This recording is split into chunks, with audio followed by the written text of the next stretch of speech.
آیا شرکت شما میتونه فقط در طول چند روز ایده ها رو به کمپین های تبلیغاتی تبدیل کنه؟ با سیستم تجزیه و تحلیل روز همراه بشه؟ آیا میتونه در طول سال دهها و یا حتی صدها پروژه رو انجام بده؟ این کاریه که اجایل مارکتینگ براتون انجام خواهد داد. اما اجایل مارکتینگ چیه؟ اجایل مارکتینگ در واقع یک مجموعه تمرین های مدیریتیه که باعث میشه شرکت ها بتونن تصمیم های بهتر رو در سریع ترین حالت بگیرن. در واقع یک مدل عملیاتیه که باعث بهینه‌سازی سریع قیف تبدیل تمام نقاط تماسی که در چرخه عمر مشتری قرار داره میشه. بیایید یکی از روزها رو در تیم اجایل مارکتینگ با هم مرور کنیم. صبح یک جلسه سریع و کوتاه به صورت سرپایی برگزار میشه که در اون تیم‌ها پیشرفت روز قبلشون رو گزارش میدن و میگن که در ادامه روز قراره چه اهدافی رو دنبال کنن.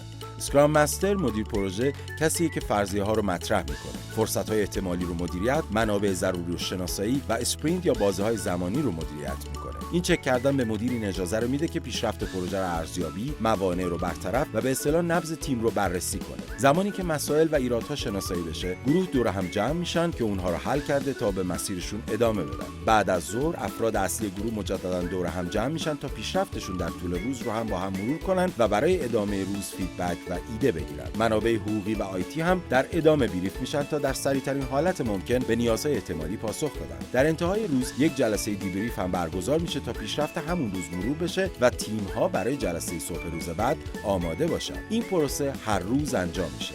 اسکرام مستر با استفاده از ارزیابی که به دست آورده در طول این چرخه تست های متعددی رو انجام میده. در انتهای چرخه نیز یه جلسه رسمی برای مرور به تیم و لیدرها این اجازه رو میده که یک قدم به عقب برن و راجع به نقاط قوت و همچنین چیزهایی که قابلیت پیشرفت دارن با یکدیگر گفتگو کنن.